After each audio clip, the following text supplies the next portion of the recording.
যাৰ ফলত আজি এজন যুৱকৰ মৃত্যু হয় খুব এজন উদীয়মান যুৱক তেওঁ নিজৰ কাৰিকৰ কৰি চলি আছিলে তেওঁ দিন হাজিৰা কৰি যেনেকৈ তেনে চলি আছিলে এই কাৰিকৰ কৰি সেই ঘৰলৈ যাব সময়তে এই ডাম্পাৰ দৌৰাত্মক এই ৰাস্তাখিনি যিটো প্ৰচেছত বনাইছে মানে দুই চাইডে কোনো নিয়ম বহিৰ্ভূতভাৱে বনোৱা নাই তেওঁলোকে ইপিনেও এখন ডাম্পাৰ আহিব সিপিনেও আহিব ৰাস্তা নিজৰ স্বেচ্ছাচাৰী বলত ব্লক কৰি পেলাই খুব স্পীডত গৈ ল'ৰাটোক এক্সিডেণ্ট কৰি থৈ গৈছে এতিয়া ঘৰৰ তেওঁ অৱস্থা খুবেই মানে দুখীয়া ঘৰৰ ল'ৰা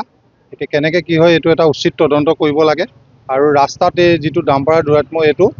ব্লক কৰাৰ ব্যৱস্থা কৰিব লাগে কাৰণ এটা ছাইডকৈ বনালে আমাৰ ইমান হেৰি নহয় আপোনালোকে চাওক দুইটা ছাইড একেলগে বনাইছে তেওঁলোকৰ এটা কিবা অঘোষিত প্ৰতিযোগিতাৰ নিচিনা কথা হৈছে যে তেওঁলোকে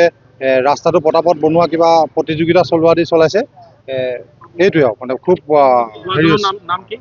নামজনৰ নাম বিৰাজ শৰ্মা ঘৰ আমাৰ কছাৰীহাটতে এক্সিডেণ্টটো হৈছে আমাৰ বনগাঁও সমীপতে এই কছাৰীহাট বনগাঁৱতে হয় কিমান মান বয়স ল'ৰাটো তেওঁ বয়স 35 বছৰ ওচৰা-ওচৰি হ'ব নেকি সেই আছক আকৌ এজন এয়া পৰিলেই লগালগ গুচি যায় আৰু তাৰ ওপৰত ডাম্পাৰ তাৰ মূৰৰ ওপৰত ডাম্পাৰ উঠি গৈছে এতিয়া কেনেকুৱা এটা পৰিস্থিতি হৈছে এতিয়া ৰাস্তাটো বিৰাজ শৰ্মা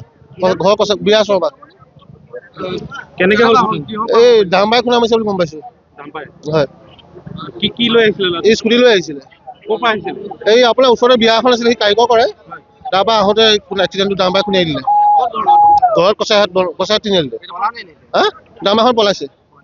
কিমান মান বয়স হ'ব ল'ৰাটো বয়স 35 বছৰমান হ'ব বিয়া এখন আছিলে সি ৰিচিপশ্যন কাৰিকৰ কাম কৰে ঘূৰি আহোঁতে মানে হয় এক্সিডেণ্ট কৰিছে বহুত উৎপাত বহুত অটবালি মানে ৰাস্তাটো বনাই থাকোঁতে এনেকুৱা হেৰি কৰিছে আৰু প্ৰশাসনৰ মানে কি ৰাস্তাটো মানে কোনো নীতি নিয়ম নাই বনোৱা কোনো গোটেই ৰাস্তা কোনো হেৰি কোনো চিম্বল টিম্বল নাই সেইটো কাৰণে হৈছে দুখনা